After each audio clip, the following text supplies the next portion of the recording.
Next up is Mark Melvin. Mark is the chair of the Coalition of Prescribed Fire Councils, the whole nation, and he will introduce our guest speaker. Back to you, Mark. So my name is Mark Melvin, and I'm the Prescribed Fire Management Specialist at the Jones Center at Itchaway, located in Southwest Georgia. And as Frank mentioned, I'm the chair of the Coalition of Prescribed Fire Councils, in addition to serving on the steering committee of the Georgia Prescribed Fire Council. The Coalition is a national nonprofit organization with a core mission of maintaining a viable coalition of prescribed fire councils and creating one voice for prescribed fire. There are 37 prescribed fire councils in the U.S., and their efforts are impacting the prescribed fire implementation in every region of the country. So how are we, the coalition, supporting the prescribed fire community? Our partnership with the Wildland Fire Leadership Council, known as WFLC, gives us an opportunity to represent prescribed fire interests at a national level. The coalition's network of prescribed fire councils helps WFLC understand and better address the challenges and needs within each region. Just this year, the coalition launched 3 regional prescribed fire coordinating groups. Their relationships to WFLC regional organizations and regional strategy committees has helped strengthen even more of that bond between the coalition and WFLC. As many of you know, the coalition and the National Association of State Foresters have been collecting and reporting prescribed fire data every few years for nearly a decade now. We are moving towards collecting state level prescribed fire acres annually. We also work with WFLC and their federal members and partners, including EPA, to dig deeper into other potential sources of data. The collective work on smoke-related issues has built and leveraged relationships from regional agency understanding up to the national level. And just this week, a joint vision statement between WFLC, EPA, and CDC, with the coalition as an active member of that working group, was released that will distribute a set of jointly vetted messages in support of increasing the use of prescribed fire in the United States. Additionally, the coalition and WFLC continue to facilitate regional conversations and biennial meetings between EPA, state air quality directors, state forestry fire chiefs on issues important to the southern region.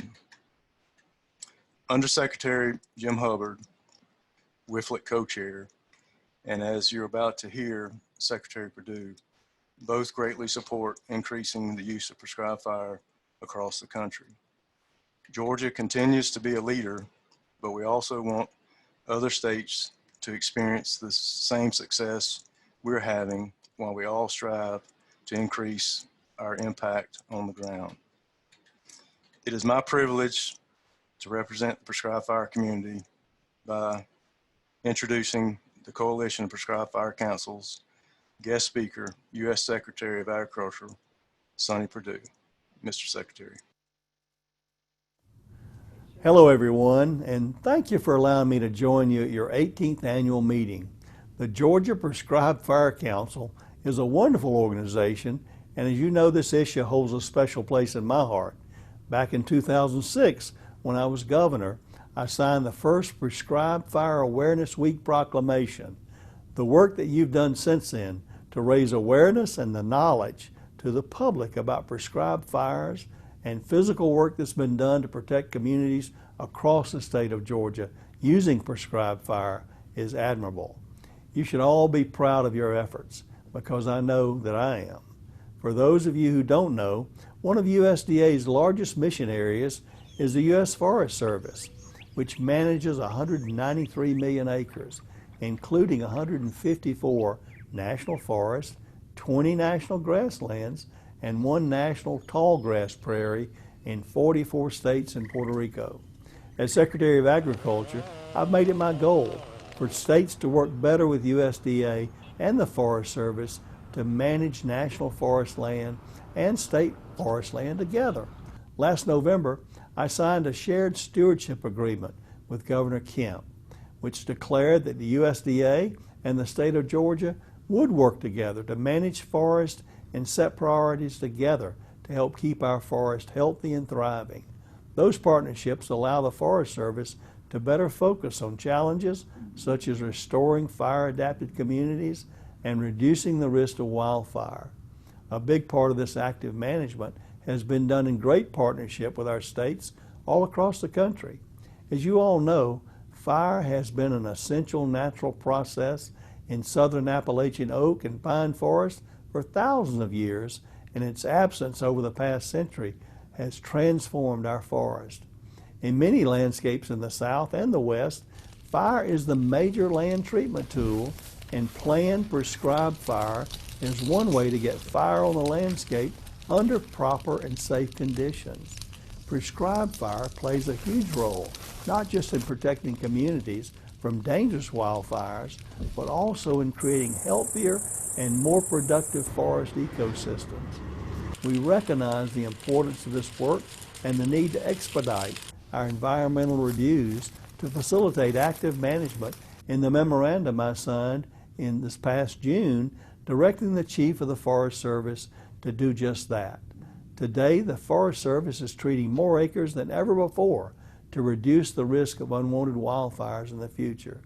In 2019, the agency treated nearly 3.5 million acres through timber sales and prescribed fire, the highest levels ever. Our prescribed fire work is critically important because it reintroduces the beneficial effects of fire into an ecosystem, producing the kinds of vegetation and landscapes that we want, and reducing the hazard of catastrophic wildfire caused by excessive fuel buildup. As Secretary, I've seen far too many communities and landscapes ravaged by fires. The work you're doing to prevent such fires is critical if we're able to prevent this devastation from continuing. I want to thank you all again for having me here today and for your tireless work to protect our communities and keep our forests safe and thriving. Hope you have a good rest of your conference. Take care. Be safe. Thank you, Secretary Perdue and Mark in particular.